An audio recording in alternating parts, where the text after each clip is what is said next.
Good evening, everybody.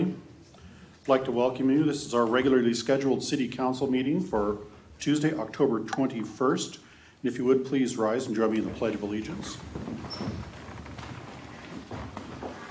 Pledge allegiance to the flag of the United States of America and to the republic for which it stands, one nation under God, indivisible, with liberty and justice for all. Roll call, please. Dave Frank. Present. Judy Ann Files. Present. Doug Glassbell. Present. J. David Reed. Present. Ed Ulibarri. Here. Sydney Bell. Present. All city councilors and our youth council representative are present. Thank you. Mayor Pro Tem Files, are there any changes to the agenda, including additions or deletions? Not that I'm aware of. Thank you. And now we have the fun part. We get to do our You Make a Difference Award and our Bullying Prevention Month proclamation.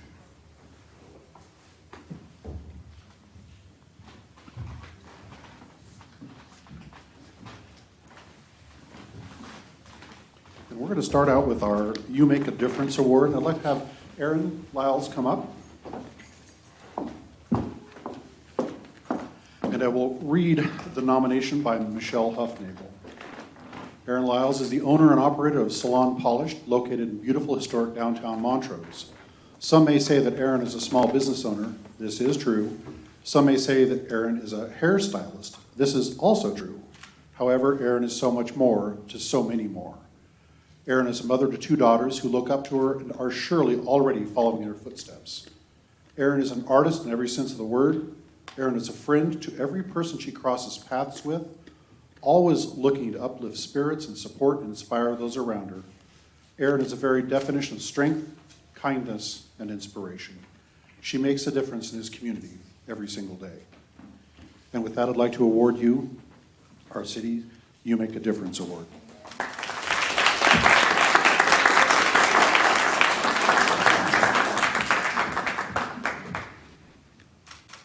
Thank you.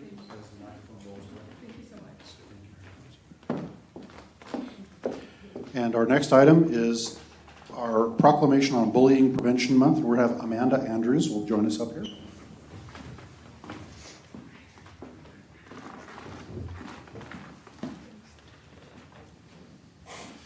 Whereas bullying is unwanted, aggressive behavior among school-aged children that involves a real or perceived power imbalance. The behavior is repeated or has the potential to be repeated over time.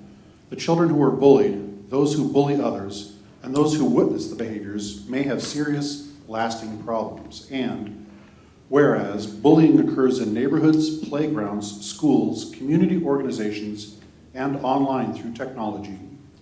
And whereas various researchers have concluded that bullying is the most common form of violence, affecting millions of American children and adolescents annually. And whereas thousands of Colorado children and adolescents are affected by bullying annually, and 1 in 5 students reports being bullied.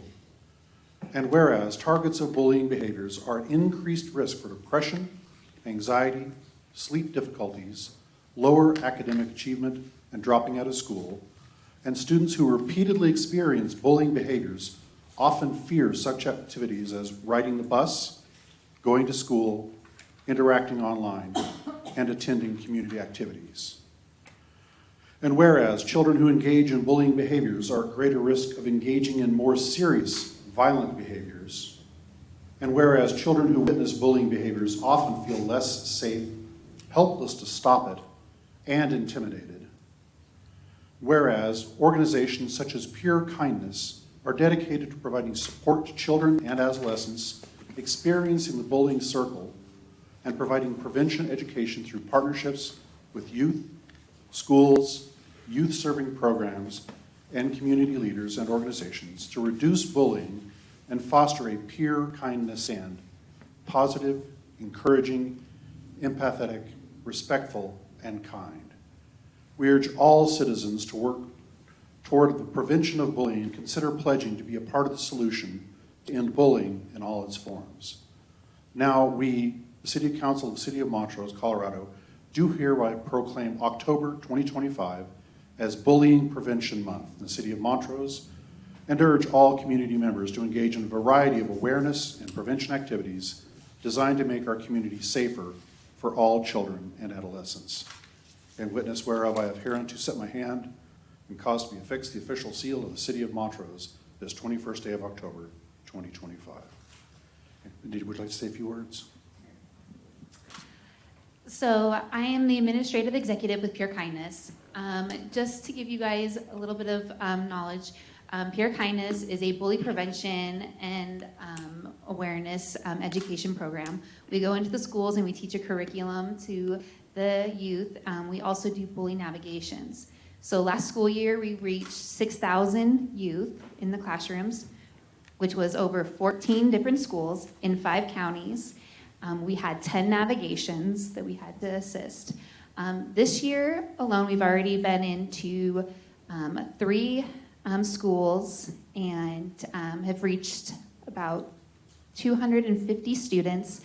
And unfortunately, we've had 7 navigation cases already this school year. So the effects of bullying is very serious for these kids, and so the great work that Pure Kindness is doing is definitely making an impact. We've seen some great things with the youth and have had some youth tell us how we've changed their lives.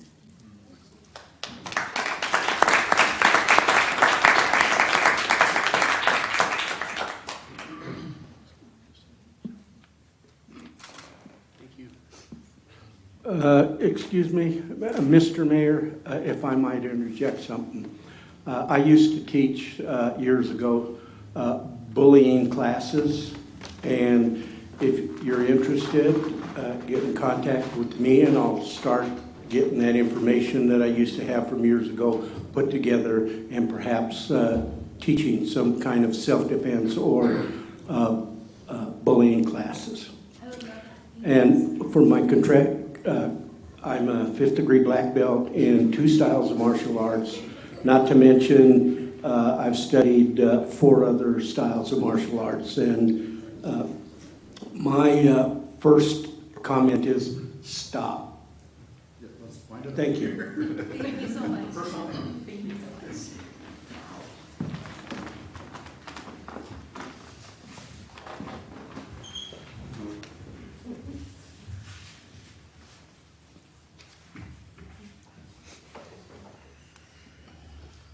We'll move on to our next item on the agenda is call for public comment for non-agenda items. Call for public comment agenda item is a time when concerned members of the community may publicly voice their concerns and discuss items of interest. Please note that no formal action will be taken on the matters raised during this time. Comments made during this time should be addressed to the council and pertain to matters of at least general importance to the city and its operations. Please be aware that neither city council nor city staff are expected to respond or engage in discussion or debate. Please refrain from any personal attacks and disagreements, personnel and employment matters, the use of profanity or ethnic, racial, or gender-oriented slurs, as they may be considered disorderly conduct which violate state or local law. We give each person 3 minutes. We will let you know when you have 30 seconds left. And if you would, please line up here at the post on the rail and just whatever order you come up. As you come up, please state your name and where you're from for the record. Thank you, and go ahead.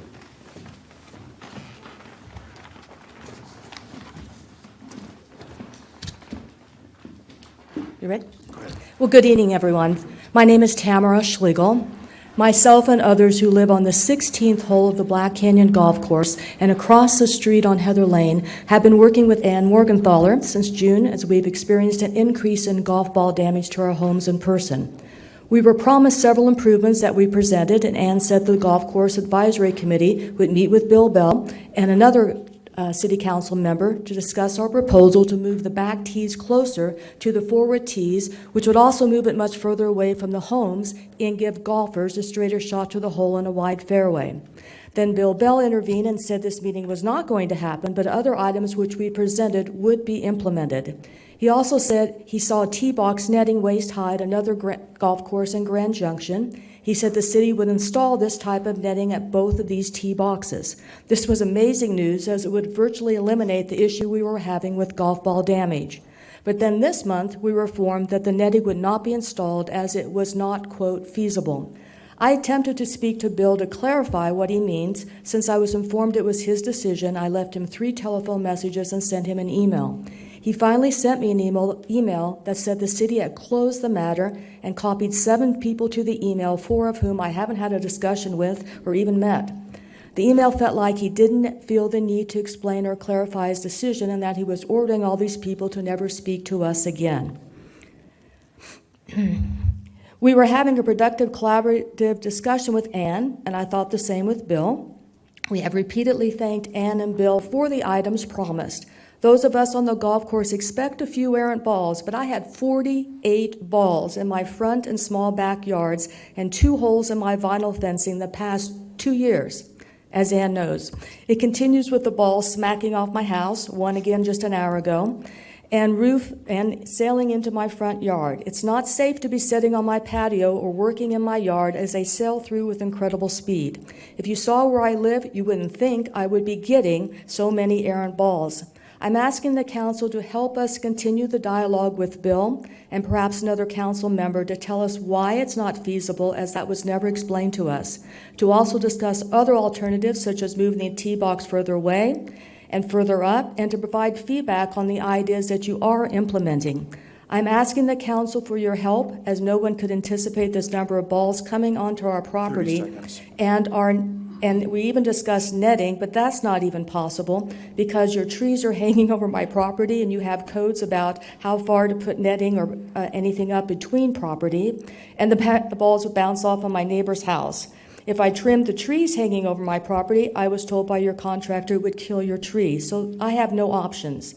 I provided with you a couple of emails I'm going to hand out that I briefly discussed with you tonight, a statement outlining all that's transpired Your time is with up. June. Thank you. So let me hand this out to you if I could, please.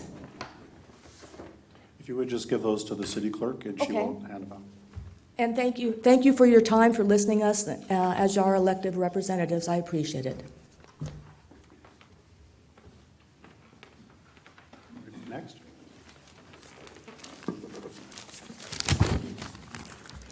Good evening. My name is Amy Spielman. I live at 900 Heather Lane, 6 houses down from the 16th hole across the street from the homes on the golf course, and yet I have found balls all over my front yard and right up to my front door. Also this summer, a ball bounced off my roof and landed on my backyard, feet from where I was sitting. We have children playing, riding bikes, walking in the street, people walking their dogs. It's just a regular, typical neighborhood. We did not plan on having to be concerned that a ball will hit someone, except a ball did hit one of our neighbors in the arm.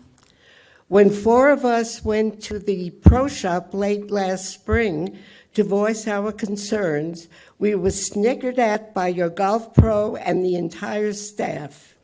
All we ask is that this council put their heads together before serious damage is done and come to a fair and amicable solution, and definitely not to be laughed at and dismissed. Thank you. Thank you. Next.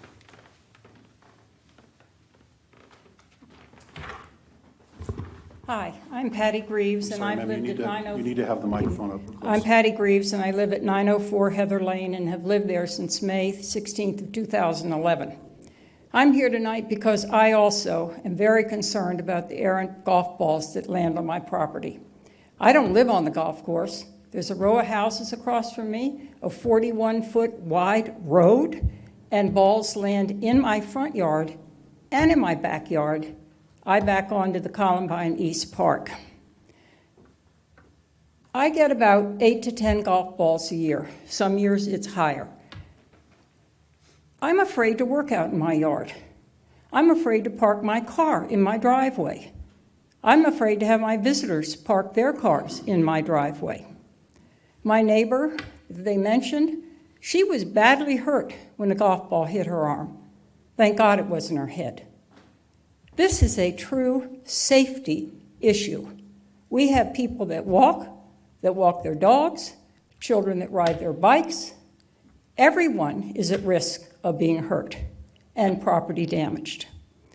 I'm aware that the golfer is supposed to be responsible and that the city has no liability. However, I can't even see the golf course from my house. How in the world am I supposed to find or report a golfer?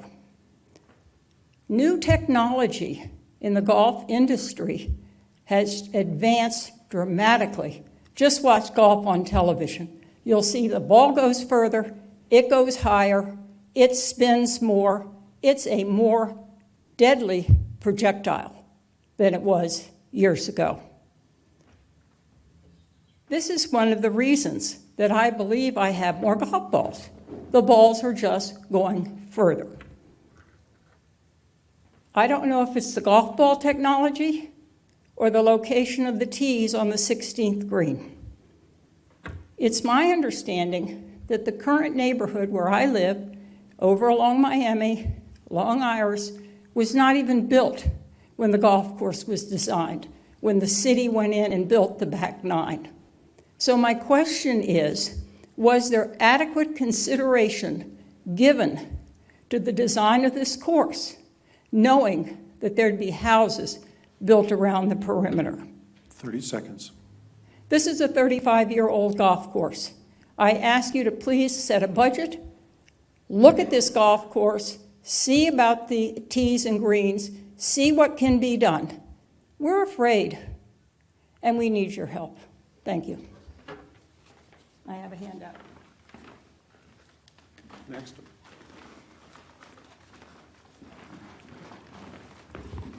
Good evening, I'm John Brown, Meadows Parkway, Montrose. Normally I come talk about the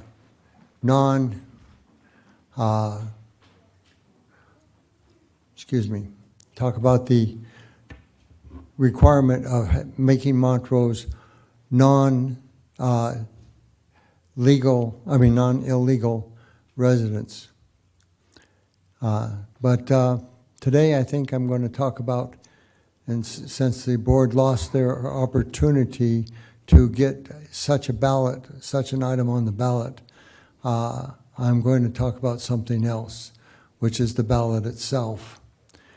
The board had a perfect opportunity to pass the buck to the public.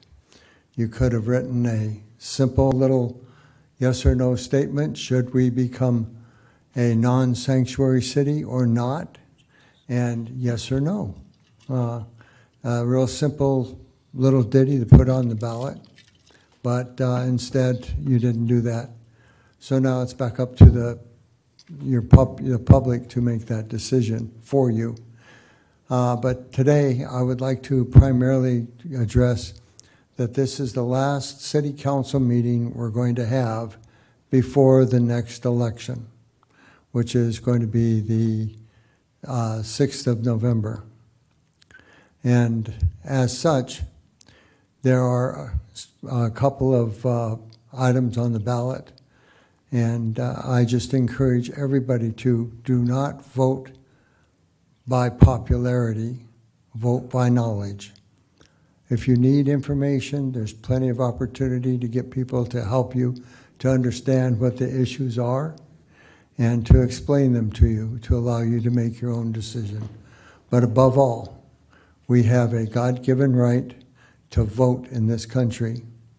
We used to go to the polls on a voting day, and that was wonderful. I'm sure that a lot of you remember those days. And that was always a fun day where you could go and talk to your neighbors and talk to your friends. And we don't do that anymore. Everything has to be done by ballot issue, by ballots and by mail, or dropping them in a drop box someplace. 30 seconds. But please, get out and vote. Encourage everyone you talk to. We've all received our ballots. Get out and vote. Make sure you vote. Tell your neighbors to vote. Get a hold of your grandparents, your older neighbors, and help them to vote so that they know that they need to vote. But that's what we need. We need the vote. Thank you.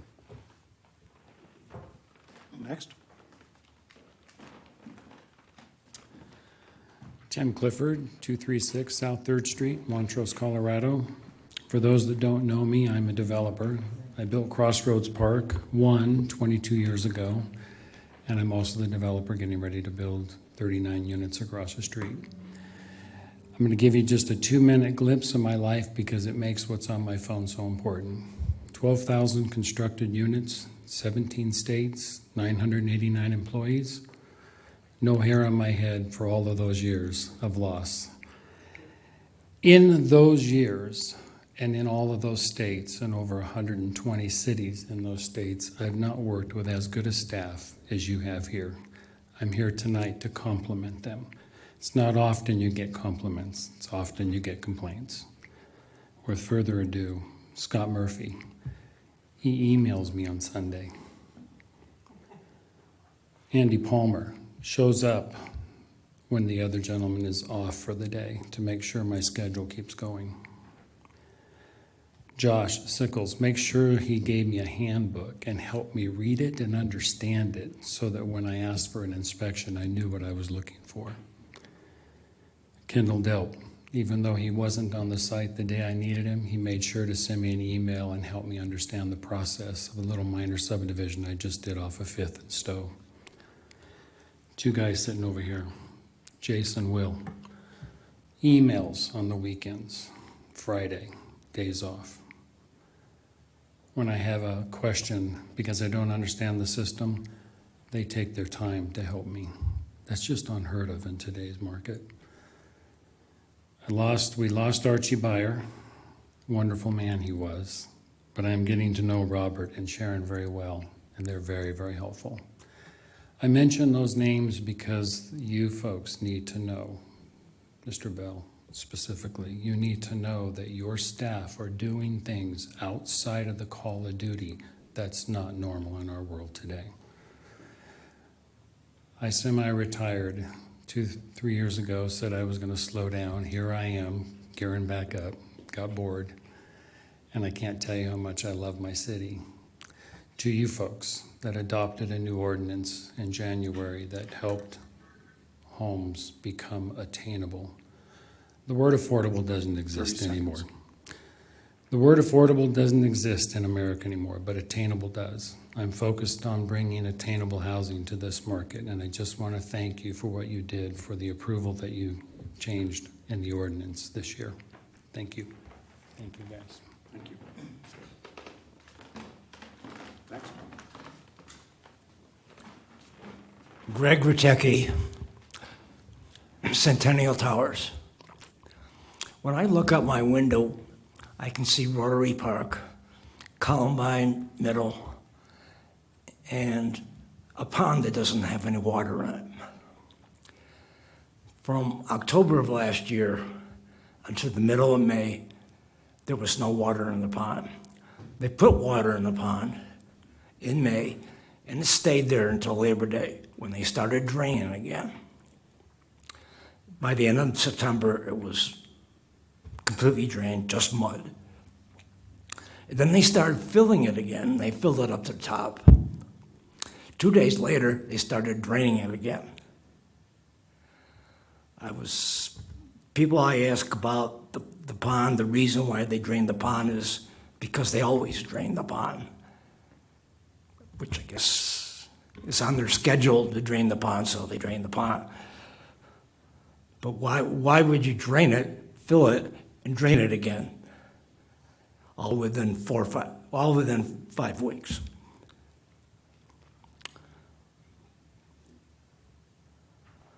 That's the only question I have. Thank you. Anyone else wishing to make public comment? Seeing none, we move on. Item number 8, approval of minutes. City Council consideration of the minutes, the October 6, 2025, and special City Council meeting, and the October 7, 2025, regular City Council meeting. Now to entertain a motion. Mr. Mayor, I move to approve the minutes of the October 6, 2025 special City Council meeting and the October 7th, 2025 regular City Council meeting as presented. I'll second that. There's a motion and a second. Please vote.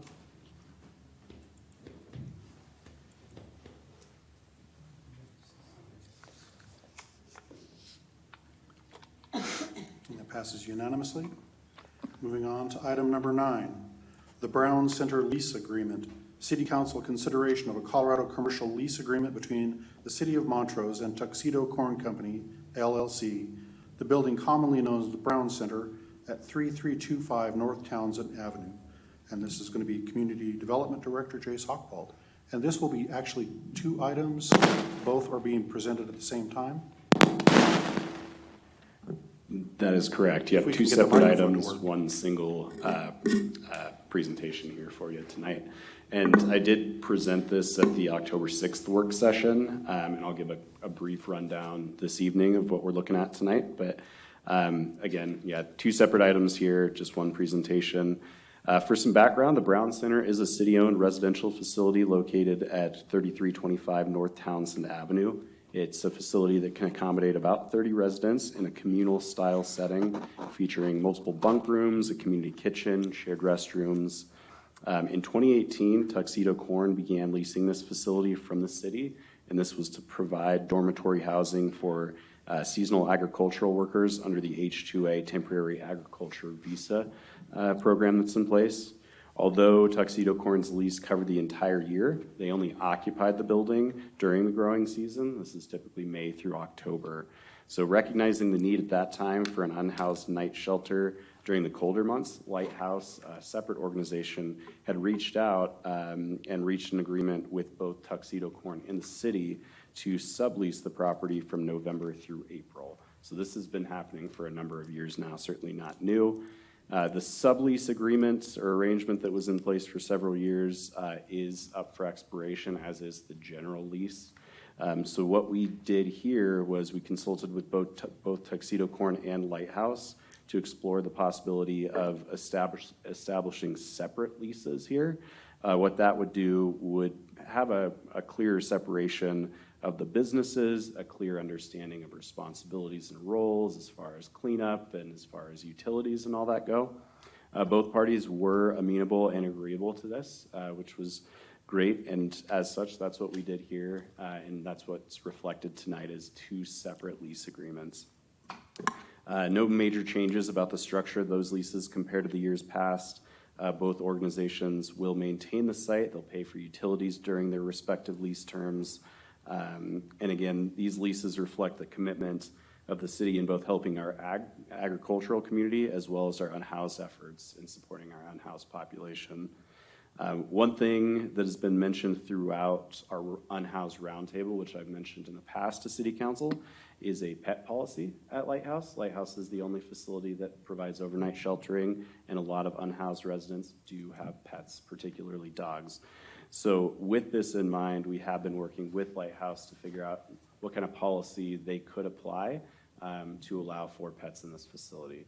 So they're working through that right now with their board, not finalized yet, but this is something I just want to mention again as our efforts with the unhoused community continue to expand and grow. With that, I'm happy to answer any questions. With the exception of the pet issue that you just discussed, from a substantive standpoint, this really doesn't change what has been happening for the last few years. It simply creates a 2-tenant situation as opposed to a tenant-subtenant situation, right? That is correct. Yep. Thanks. And one clarification on the pet policy is that the city is not going to be responsible for the construction, maintenance, or implementation of that pet policy. That is entirely the responsibility of Lighthouse. Entirely the responsibility of Lighthouse, entirely up to their board as to kind of dictating those policies. We're just kind of helping guide that a little bit as discussions have gone on, but entirely on them. Thank you. Any other questions? Okay, we're going to approach this as 2 separate items, of course, but we're going to do it without any additional input from staff. So we'll start with the first item, the Brown Center lease for Tuxedo Corn, and we would accept public comment on this item. And seeing none, would entertain a motion. I'll make a motion to approve a Colorado commercial lease agreement between the City of Montrose and Tuxedo Corn Company, LLC, the building commonly known as the Brown Center at 3325 North Townsend Avenue as presented. Second. Motion and a second. Please vote.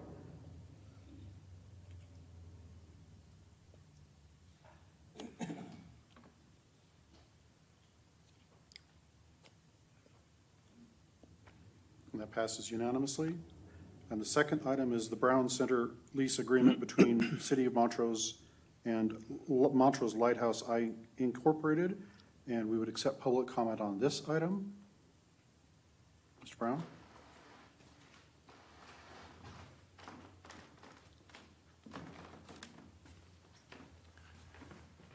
Well, having worked with Shepherd's Hand and the Montrose Lighthouse in the past, I applaud the city for going forward with allowing the lighthouse to continue the operations there. I would just like to see this expanded in some way so that we can provide year-round housing for our homeless people. It would be something that is really needed, and we seem to dropping the ball on our homeless people. But at least this is something, but unfortunately, during the really cold months, many people would prefer to sleep in their sleeping bags or their tents to avoid being in the rules and regulations that are put in by the lighthouse. These are rules that need to be accepted by anybody that's coming in. Unfortunately, when you're in a camp with other people, homeless people, you're also dealing with rules, although they're not published rules like we have at the lighthouse, but they're rules that are more definitive with very quick and swift retribution if you happen to violate one of those rules. If there is something that we can do as a city to provide good facilities for our homeless year-round, that would be wonderful. But this is a step, not a full walk, but a step in the right direction. Thank you. Any other public comment? Seeing none, would entertain a motion.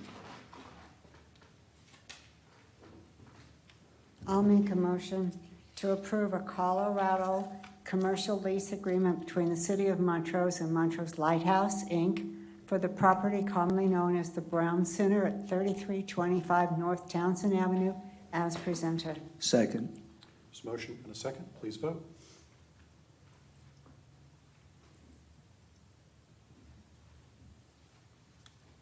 And that passes unanimously. Moving on to item number 11, ordinance 2693 on second reading. City Council consideration of ordinance 2693 on second reading. An ordinance of the City of Montrose, Colorado, amending the zoning district designation of Lot 1 of the Murphy Boundary Line Adjustment from R1A, Large Estate District, to OR, Office Residential. And this is Senior Planner William Rees. Thank you, and good evening, Mr. Mayor, members of City Council, and members of the public. We did already discuss this during a previous City Council meeting. However, I will share an abbreviated version of the presentation for any interested members of the public. Lot 1 of the Murphy Boundary Line Adjustment is located east of town on the south side of the highway. This is a 3.91 acre site, which is currently zoned as R1A Large Estate District. In this application, the applicant has requested a rezone to OR Office Residential District. The rezone criteria are stated in section 11.7.12 subsection A of the Municipal Code.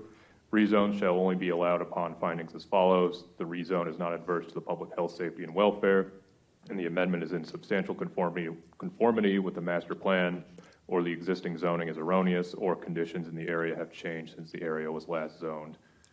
OR Office Residential is intended to provide for a mix of offices and residential dwellings in areas adjacent to commercial zones or in areas in transition from residential to commercial uses. The area is shown as residential mixed density low in the future land use map, while also being within the gateway land use designation, indicating the area is appropriate for a mix of residential and commercial uses, which the OR zoning designation is a good compromise between those two uses. Staff does find that the rezone criteria have been met and the proposal is compatible with the comprehensive plan and the surrounding area. Staff recommends approval of this rezone on second reading as presented, and I'm happy to answer any questions that you might have. Thank you. Any questions for Mr. Rees? And seeing none, would accept public comment on this item? And seeing none, would entertain a motion.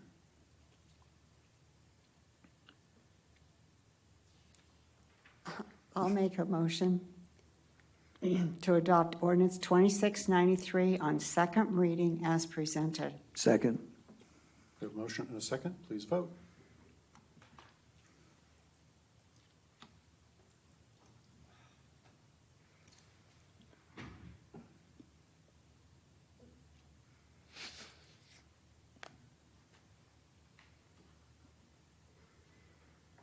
That passes unanimously. Moving on to item number 12, ordinance 2694 on second reading. City Council consideration of ordinance 2694 on second reading. An ordinance of the City of Montrose, Colorado, amending the zoning district designation of a portion of Lot 1 of the Black Canyon Golf Course boundary line adjustment from P Public District to R1A Large Estate District. Again, Senior Planner William Rees. Thank you again. This is located at 2400 Columbine Lane and is the result of a boundary line adjustment between the Black Canyon Golf Course and the residential property at that address.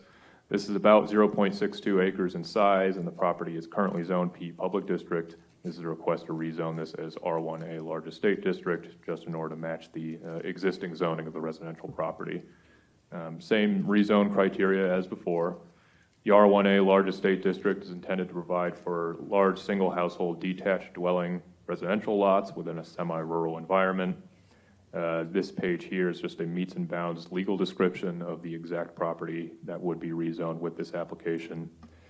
While this property is shown as public on the future land use map, the boundary line adjustment, now that that has been done, it is appropriate to rezone this small piece as residential instead of public.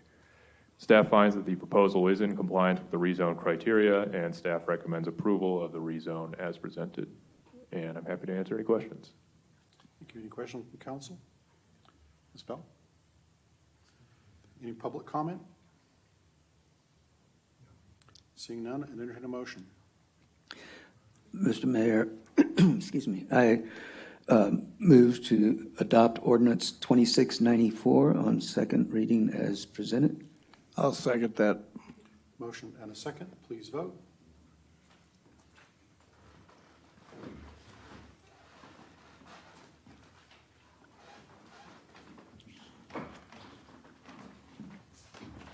That also passes unanimously.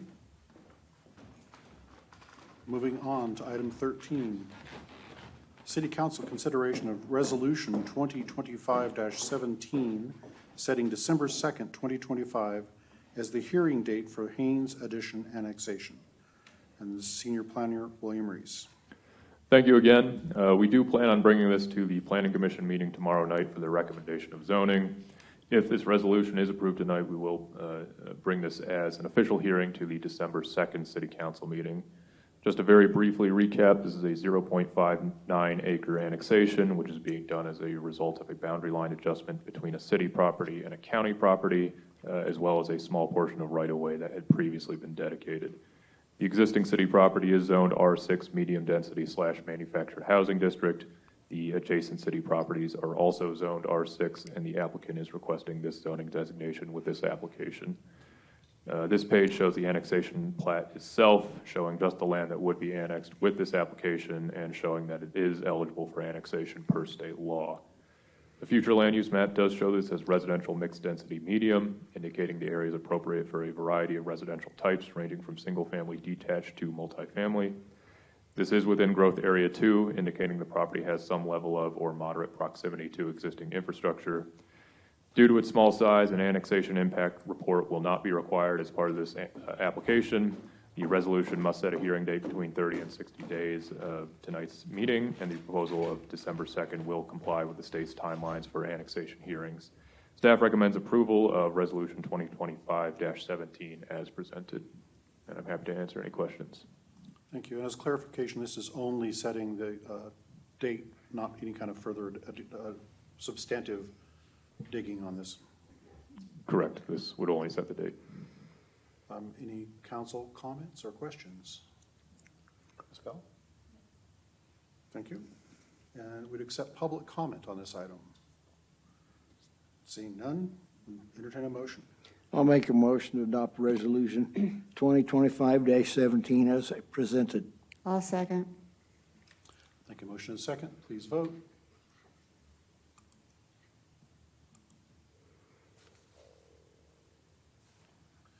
That passes unanimously as well. That is all of our action items. Moving on to item number 14, staff reports. Our sales, use, and excise tax report. Sales Tax Manager Leanne Whitaker.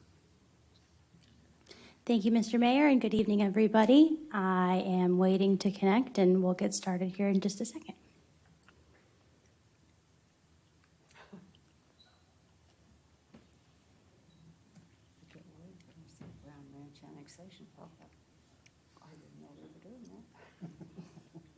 Okay, this is the Sales, Use, and Excise Tax Collection Report for August 2025.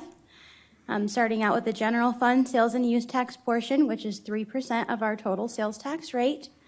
August 2025 collections saw an increase in retail sales tax of 3.4%. Construction use tax decreased by 39.3%. Use and auto use taxes up 6.6%, with total collections up 2.3%, which results in a positive budget variance of 0.4%. Year-to-date collections, retail sales taxes up 2.3% or $394,000. Construction use taxes up 15.7% or $58,000. Use and auto use taxes up 2.5% or $27,000, with total collections up 2.6% or $480,000, and this results in a positive budget variance of 1.5% or $279,000. Moving on to the public safety sales and use tax portion, which represents 0.58% of our total sales tax rate. This became effective January 1st, 2020, and was approved by the voters on November 5th, 2019. This funding is used in conjunction with a general fund transfer to increase public safety in our community. In August 2025, we saw an increase of 3.4% in retail sales tax. Construction use tax was down 75.1%. Use and auto use tax was up 6.6%, and total collections were down 1.8%, which results in a negative budget variance of 3.4%. Year-to-date collections for public safety fund, the retail sales tax is up 3.3% or $97,000. Construction use tax is down 8% or $9,000. Use and auto use tax is up 2.5% or $5,000, with total collections up 2.6% or $94,000, and this results in a positive budget variance of 1.9% or $70,000. Moving on to the Montrose Recreation District, effective June 1st, 2014, the city began collecting an additional 0.3% sales and use tax as approved by the voters on April 1st, 2014, and this funding is used to assist in financing the new community recreation center. August 2025 collections totaled $248,120, which was a decrease of 2% compared to August of last year. Year-to-date collections total $1,905,810, which is an increase of 2.5% or $47,000 compared to this time last year. Moving on to hotel and restaurant excise taxes. The hotel excise tax adds 6% to the total sales tax rate. This increase effective January 1st, 2025 was approved by the voters on November 5th, 2024. Funding will be used to support tourism, affordable housing, right-of-way, public transportation, and childcare needs in our community. And the restaurant excise tax adds 0.8% to the total sales tax rate. August 2025 collections compared to August 2024 for excise taxes. Hotel excise is up 478%. Restaurant excise is up 9.8%, with total collections up 141%, and this results in a positive budget variance of 129.1%. Year-to-date collections for excise tax. Hotel excise is up 501.8% or $652,000. Restaurant excise is up 7% or $32,000, with total collections up 118.2% or $683,000, and this results in a positive budget variance of 108.8% or $657,000. Again, the big numbers that we're seeing here is primarily due to the large increase that we saw in this rate going from 0.9% to a full 6% in 2025. So we anticipate seeing things looking a little less extreme next year, but it's great to see these revenues coming in. Retail sales enhancement program. In 1990, vendors agreed to give up a portion of their fee for timely filing to fund this program, and the funding promotes retail sales in the city of Montrose. August 2025 collections totaled $59,218, which is an increase of 1.3% compared to August of 2024. Year-to-date collections total $454,068, which is an increase of 2.2% or $10,000 compared to this time last year. And that's all of the data I have for this evening. I'm happy to take any questions. Any questions for Leanne? Spell? Hi. We just had our first youth council meeting about, I think, 2 weeks ago, and we announced the positions of our youth council. So we established our mayor, mayor pro tem, and all of our officers. And we are having a meeting tomorrow, and I think we're going to start discussing maybe helping out with the trunk or treat, and I think that's it for now. Not much has gone on because we've only had one meeting, but yeah. Who were the Thank officers elected? Who was elected to the offices? Jordan Simo is our mayor this year, and Grayson Vidmar is our mayor pro tem, and Shiloh is our secretary, and Vivica Prince is our secretary alternate. And then we have social media and marketing officers, Raina Cassiano, me, Sydney Bell, Robin Cattell, and our treasurer, actually Rain is our treasurer, and then Katie Giacchino is a marketing officer as well. Excellent. How many members are there, youth council this year, Sydney? How many members in city council or youth council? I believe we have 11 or 12. Thank you. It's nice having a very full youth council, very active in our community. And we look forward to seeing you working with us on future projects as well. And with that, city council comments. In which case we will, we have staff comments, but it doesn't. Any other staff reports? Or comments or great explanations of what's going on in our world? Then seeing none. I'm too tired to care. If there are no city council comments, then we are adjourned.